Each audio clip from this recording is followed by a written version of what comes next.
Bien-aimés, la huitième grande ligne de notre certificat d'attestation qui prouve notre appartenance à l'amour de Dieu, c'est l'évidence en nous et par nous de la pensée de Christ.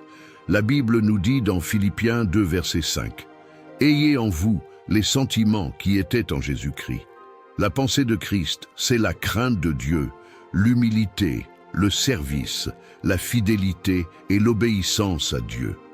Jésus-Christ, en se sacrifiant sur la croix pour nous, s'est abaissé volontairement, non par faiblesse, mais par amour pour nous et par empressement de servir.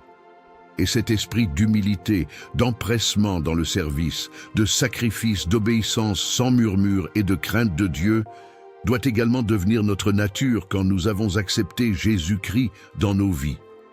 Quand nous laissons cette pensée vivre en nous, elle devient visible par nous, dans nos attitudes, dans nos paroles, dans nos imaginations et dans nos décisions.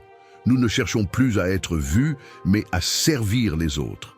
Nous ne cherchons plus à dominer et piétiner les autres, mais à les aimer et à se sacrifier pour eux en les ramenant vers Christ, la source d'eau vive. Le passage de Romains 12, verset 2 nous dit « Ne vous conformez pas au siècle présent, mais soyez transformés par le renouvellement de l'intelligence, afin que vous discerniez quelle est la volonté de Dieu, ce qui est bon, agréable et parfait. » Et le passage d'Éphésiens 2, verset 10 nous dit « Car nous sommes son ouvrage, ayant été créés en Jésus-Christ pour de bonnes œuvres, que Dieu a préparées d'avance, afin que nous les pratiquions. » Dieu nous a appelés à vivre selon les bonnes œuvres, celles qui reflètent la pensée de Christ. Mais pour acquérir cette pensée, nous devons d'abord nous débarrasser du vieil homme et revêtir l'homme nouveau, après avoir donné notre vie à Christ.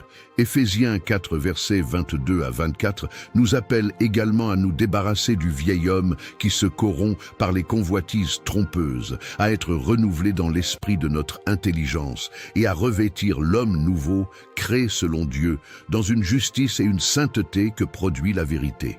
Cet homme nouveau ici, c'est la pensée de Christ qui nous transforme et nous pousse à nous poser toujours cette question avant toute pensée, toute imagination, toute parole, tout acte, toute décision.